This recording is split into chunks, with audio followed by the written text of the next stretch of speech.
네, 이 시간 하나님께서 저에게 주신 말씀은 신약성경 베드로전서 3장 18절 한 절입니다.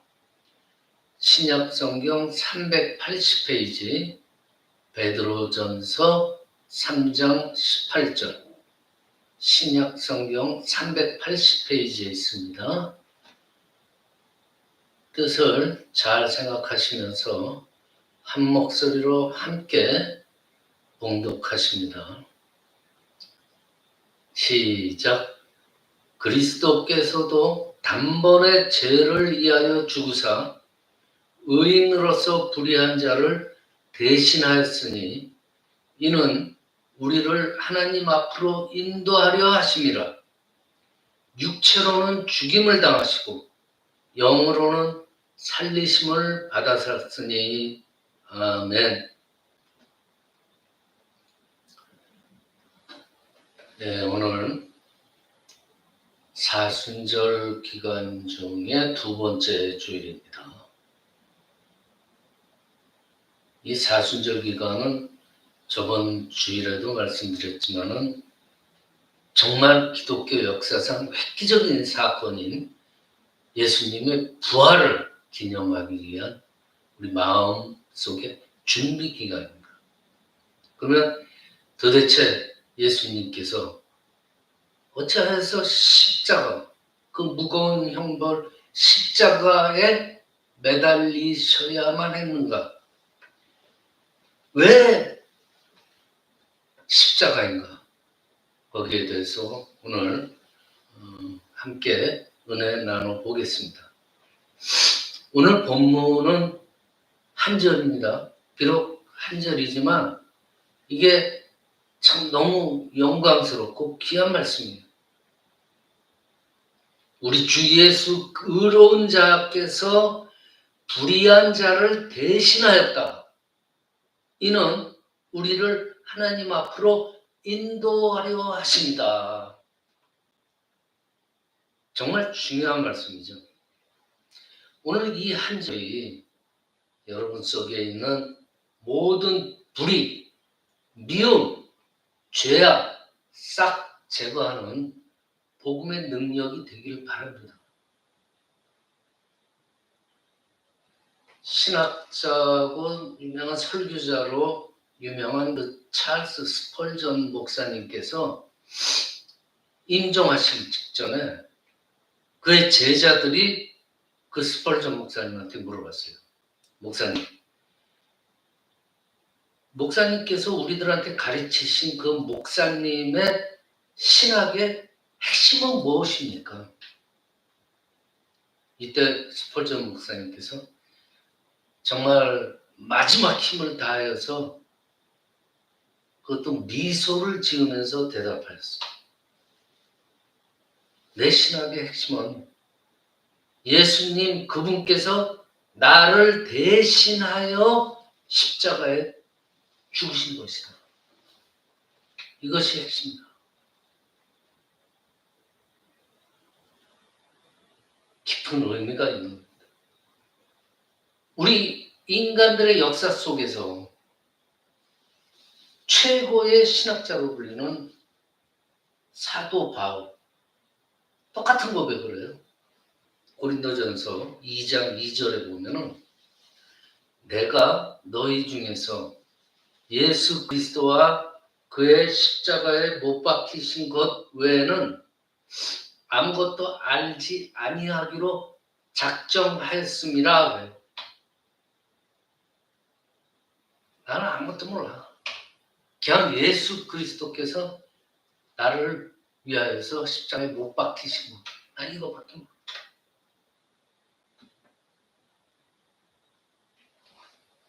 자, 이제 부활절을 앞두고 이 시간에 나를 대신해서 십자가에서 고통당하신, 죽으심을 당하신 예수님을 한번 묵상해 봅시다. 자, 예수님께서 십자가의 고통을 당하고 계세요. 그 십자가 상에서의 예수님의 고통을 우리는 100분의 1, 아니 몇십만 분의 1이라도 이해할 수가 없어요. 왜냐? 우리가 당하지 못해, 안 하기 때문에. 그리고 거기에 대한 고통이라는 거는 단순히 육체적이겠어요? 육체적 고통, 정신적 고통, 이 영적인 고통 한꺼번에 그냥 싹 다 받고 계시는 거예요. 자, 그럼 먼저 육체적인 고통을 한번 생각해 봐요. 로마 군인들이 채찍을 해요. 고문을 가지고. 그때 당시에 로마 군인들의 채찍이 어떻게 되어 있는지 알아요? 가죽으로 길게 딱딱하게 되어가지고 퀵퀵 쏘잖아요. 근데 끝에 뭐로 되어 있어요? 쇠칼구리, 조그만 쇠칼구리, 갈구리가 되어 있어요. 그럼 한번 치면은 그냥 살을 쫙 찢어요. 피가 쫙 튀어나와요. 그 채찍을 계속 만든 거예요. 살점이 뚝뚝 뛰어나가요. 그 채찍은. 그리고 아주 그냥 예수님의 그 권위를 모독하잖아요. 야, 네가 왕이냐? 그러면서 예수님 머리에다 대고 꿀밤까지 때려가면서 채찍도 못 알라가지고 막대기로 예수님을 막 후려 갈기고, 그리고 모욕적인 얼굴에 침을 뱉어요. 얼마나 멋지. 아주. 그러면서 뭐라 그래요? 야, 네가 선지자냐? 네가 왕이냐? 그러면 지금 누가 너를 때리고 있는지 한번 알아맞혀봐. 내가 누군지. 야, 이놈아. 예수님은 그래요. 그 약을 올리고 있는데. 장난하고. 그리고선 모리아산으로 끌고 올라가잖아요. 그리고 십자가 두 손을 양옆으로 편 후에 대못을 박아요. 그리고 예수님 머리에 가시면류관. 그 가시면류관의 뜻이 뭐예요? 이 로마 군인들의 뜻은 조롱하는 거예요, 조롱. 그리고 그 발에 뭘 박아요? 대못을 박아요. 못을 박아요, 발에. 십자가 딱 뉘어놓고 그 짓을 해요, 예수님. 그 다음에 이제 십자가를 들어 올리죠. 그때 어떻게 되겠어요? 모든 몸의 무게가 발로 쭉 쏠리게 돼 있잖아요. 그 발로 견디지 않으면은 그 십자가 그 큰 고통이 온 몸으로 퍼지잖아요. 그렇기 때문에 그 온 힘을 다해서 발로 그 고통을 견뎌야 돼요. 십자가를 쭉 올릴 때. 그런데 몸의 무게는 어떻게 돼요? 그 못 박힌 발에서 손으로 점점 올라오게 돼 있어요. 그러면 그 손이 그 고통을 덜어보려고 힘을 다하지만 어떻게 해요? 얼마 못 가서 힘을 잃게 돼요. 발과 손이 힘을 잃게 되면은 십자가의 고통은 어떻게 돼요? 온몸으로 이제 퍼지는 거예요. 상상을 해보세요. 육체적으로 가장 많이 고통을 받는 것이 바로 이 십자가 고통이에요. 그래서 로마 시대에 그 로마 군병들이 의도적으로 이걸 개발한 거예요. 아주 야비하게 죽이기 위해서. 아주 그냥 로마 법을 어긴 가장 악한 죄수들한테 가장 야비하게 죽이기 위해서 공의를 세우겠다 하는 뜻으로 이 십자가 형벌이 만들어진 거예요.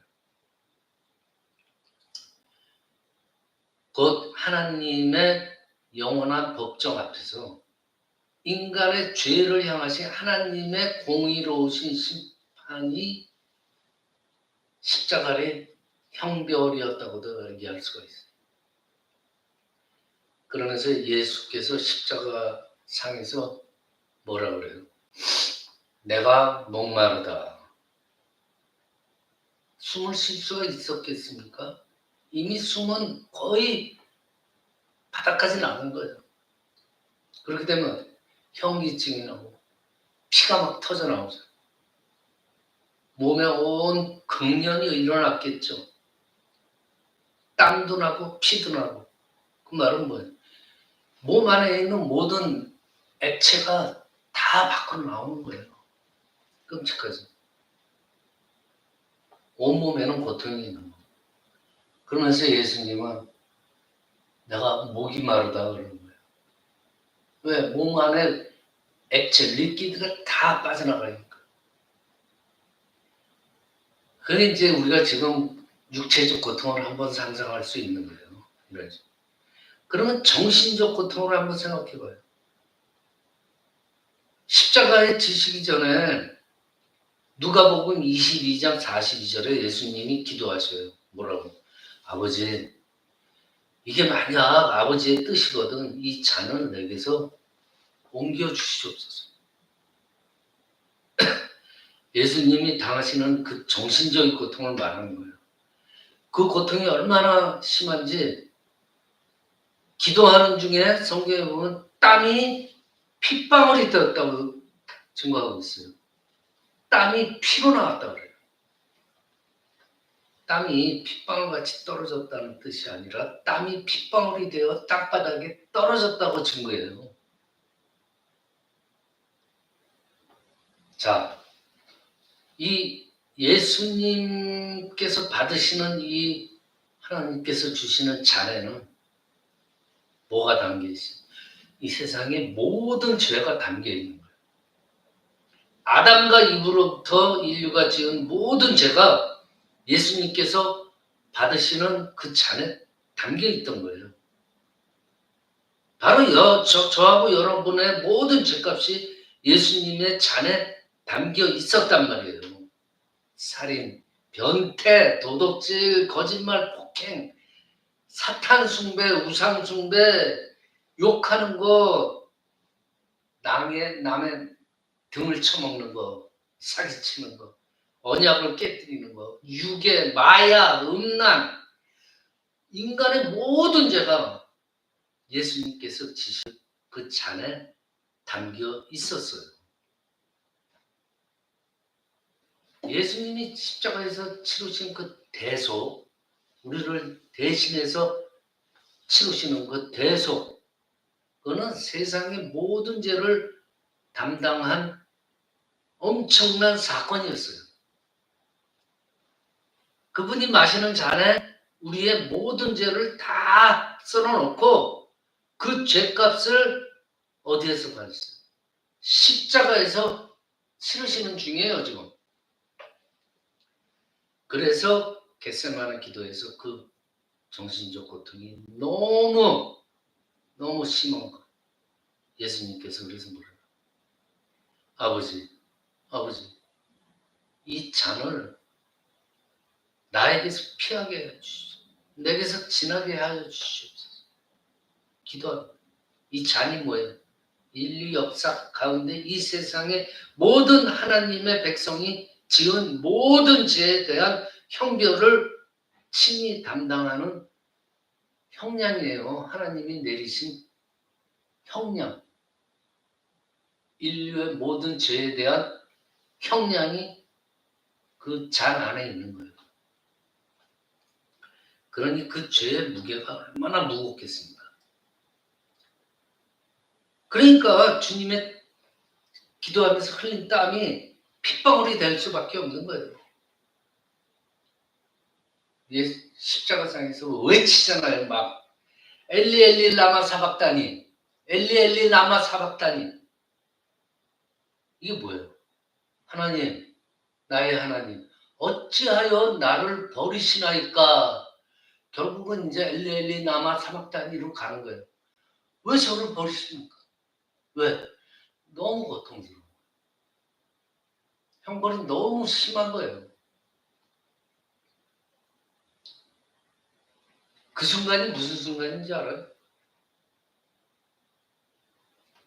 아버지와 그의 아들 예수께서 죄로 인하여서 딱 분리되는 순간이에요. 그 다음에 뭐예요?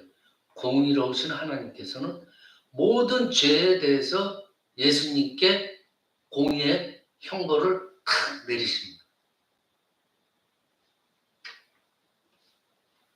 그래서 거기서 느껴지는 영적인 고통을 한번 생각해봐요. 이거는 우리 상상을 초월하는 거예요. 엘리 엘리 나마 사박다니는 아버지 왜 나를 버리십니까? 제 영적인 고통으로 들어갑니다. 이게 뭐의 고통일까요? 하나님께서 나를 버리셨다. 우리가 지옥 가는 고통하고 똑같아요. 상상해보세요. 우리가 지옥 떨어진다. 그 고통 이상일 거예요. 근데 이게 예수님 한 분의 지옥의 고통이 아니잖아요. 수천, 수백만의 사람들의 지옥의 고통을 예수님 혼자 지금 받는 거예요. 그래서 형벌을 내리시는 아버지도 차마 그 장면을 볼 수가 없어서 그 슬픔을 감추지 못해요, 아버지도. 그래서 성경에서 뭐라고 그래요? 하늘이 어두워지고 바람과 태풍이 일어났다고 그랬어요. 그리고 마침내 어떻게 됐어요? 성소와 지성소를 가로막던 장막이 확 찢어져 버려요. 어둠이 내리고 태풍과 바람이 불더니 장막이 찢어져 버리는 거예요. 자, 그러면 이제 하나님의 요구가 만족이 된 거예요. 하나님께서 치르신 단번에 그 제사로 하나님의 공의가 만족된 거예요. 영원히 만족이 된 거예요. 그 한순간으로. 오늘 성경에 뭐래요? 한 번 죄를 위하여 죽으사. 한 번 죄를 위하여 죽으사. Once for all 그래요. 이건 한 번으로 하나님의 공의가 영원히 만족된 거예요. 한 번으로 모든 게 깨끗해졌다는 거예요. 즉, 다 끝났어요. 구속이 완성이 된 거예요. 구원이 완성이 된 거예요. 그 한순간에. 한 번 죄를 위하여 그 죄에 대해서 내가 다 치웠다 이 뜻 아니에요. Once for all. 이제 비로소 하나님의 거룩과 공의가 하나님의 법, 그 법적으로 만족이 된 거예요. 이제 아버지께서는 그분의 계획대로 마음껏 역사할 수 있게 된 거예요. 자, 여기서 우리가 그러면은 아니 예수님께서 이렇게 육체적, 정신적, 영적인 고통을 왜 당해야 되나? 왜 예수님께서 그걸 당해야지? 그 답은 뭐예요? 이미 나왔잖아요. 나 때문이에요. 나 때문에 예수님께서 그 죄를 담당하신 거예요. 예수님 뭐가 죄가 있어요? 나 대신에 나를 사랑하시는 하나님께서 나를 구원하기 위해서 하나님의 가장 완벽하고 공의로우신 그런 법을 만족시켜야지 되기 때문에 바로 그분의 아들 예수 그리스도께서 내 대신 십자가의 형벌을 감당하셨다는 거예요. 하나님이 스스로 만든 하나님의 법에 따라서. 우린 그걸 왜 그러면 그 따질 수가 없는 거예요. 하나님이 정하신 법이니까. 로마서 1장 16절 17절 바울이 외쳐요. 내가 복음을 부끄러워하지 아니하노니 이 복음은 모든 믿는 자에게 구원을 주시는 하나님의 능력이 됨이라. 먼저는 유대인이요 그리고 헬레인이로다. 복음에는 하나님의 의가 나타나서 믿음으로 믿음에 이르게 하나니 기록된 바 오직 의인은 믿음으로 말미암아 살리라 함과 같으니라. 바울도 이렇게 외쳤잖아요. 왜 예수님께서 이러한 십자가의 고난을 당하셨나? 나의 죄를 용서하시고 그리고 하나님께 나아갈 수 있도록 하기 위함이에요. 즉 하나님을 사랑하라고. 이제 내가 이제 이렇게 죽으니 너는 이제 하나님과 함께하는 그 영생의 기쁨을 가져봐라. 그래서 친히 아버지 하나님께서 친히 십자가의 고통을 감당하셨던 거예요. 그러므로 이러한 하늘나라의 아버지 하나님의 법적인 이 축복의 자리에 우리가 있으면서 그럼에도 불구하고 하나님한테 자유롭게 나아가지 않는다면은 우리는 예수님께서 이루신 그 일을 모든 그 우리를 위하여서 이루신 일들을 헛되게 하는 거예요. 우리가 하나님께 나아가지 않으면 나아가서 그분의 희생에 대해서 감사하지도 않고 아예 무시해버리는 거예요. 우리가. 그러니까 하나님을 모르고 살아가는 불쌍한 영혼들을 위해서 우리가 복음 전파를 해야 된다는 뜻이에요.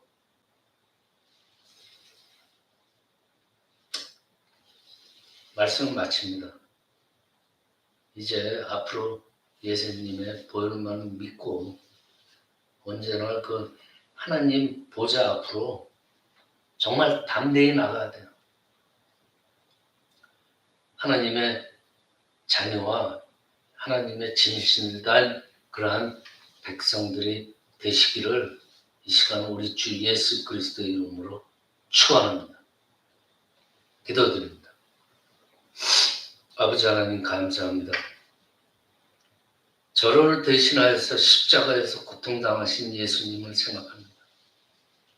예수님의 보혈만을 믿고 언제나 하나님 보좌 앞으로 담대히 나아가는 하나님의 자녀와 백성들을 되게 하여 주시옵소서. 거룩하신 우리 주 예수 그리스도의 이름으로 기도드리옵나이다. 아멘.